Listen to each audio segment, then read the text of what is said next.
আসসালামু আলাইকুম। আজকে আমি তৈরি করে দেখাবো খাসির পায়া বা নেহারি। একেবারে সহজভাবে দেখানোর চেষ্টা করব। আর সামনে যেহেতু ঈদ আসতেছে, কোরবানি ঈদ আসতেছে, আশা করি সবার কাজেও লাগবে। এটা গরু খাসি যেভাবে যেটাই হোক, প্রসেসটা সেম রাখলেই হবে। এখানে খাসির পায়া নিলাম প্রায় 1.5 কেজির মতো। এটা আমি কিন্তু গরম পানি দিয়ে ক্লিন করে নিছি। গরম পানি দিয়ে ক্লিন করলে পশমগুলো থাকে না, ওগুলো দ্রুত চলে যায়।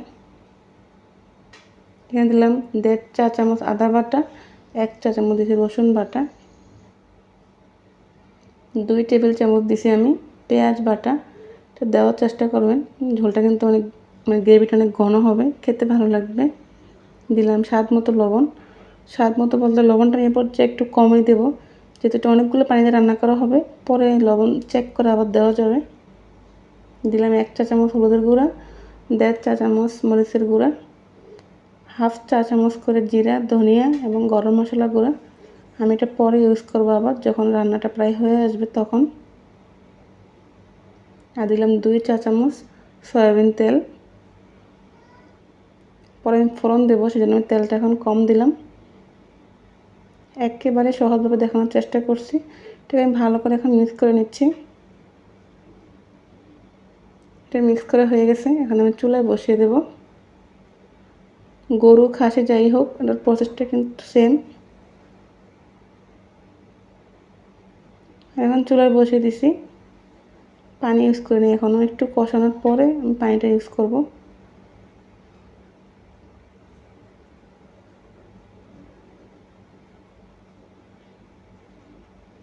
প্রায় কিন্তু কষানো হয়ে গেছে। এখানে আমি এক হাঁড়ি ভরে পানি দিলাম, প্রায় 2 লিটারের মতো পানি দিয়েছি সিদ্ধ হওয়ার জন্য আর কি।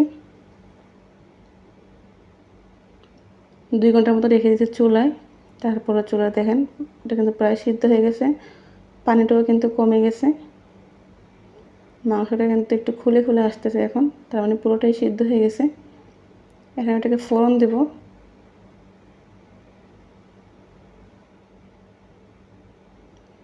চুলাটা প্যান বসিয়ে দিলাম, দিয়ে দিলাম 2 টেবিল চামচ সয়াবিন তেল। তেলটা তো আমি আগে ইউজ করছি, এখন একটু অল্প ব্যবহার করলেই হবে। আর দিলাম 1/2 কাপ পেঁয়াজ কুচি, কিছু আস্ত গরম মশলা যেমন দারচিনি, তেজপাতা, এলাচ, 1 টেবিল চামচ রসুন কুচি, 1 টেবিল চামচ আদা কুচি, 2টা শুকনো মরিচ। ভালো করে ভেজে এটা কিন্তু ব্রাউন কালার করে ভাজা হয়ে গেছে। এখন আমি এটা দিয়ে দিলাম নেহারের ভিতরে।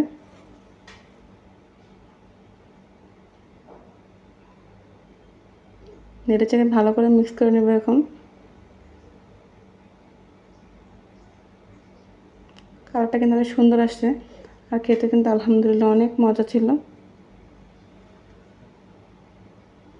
এরপরে দিলাম আমি 1/2 চা চামচ আবার গরম মশলা, 1/2 চা চামচ দিলাম ভাজা জিরার গুঁড়া।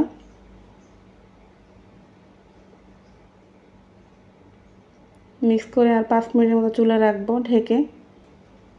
তারপরে কিন্তু রেডি হয়ে গেল আমার খাসির পায়া বা খাসির নেহারি।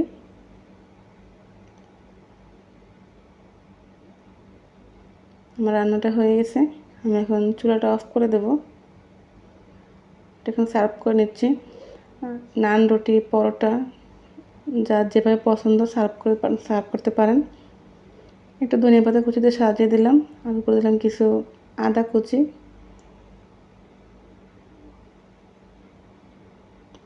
আর এক টুকরো লেবু দিয়ে সাজিয়ে দিলাম।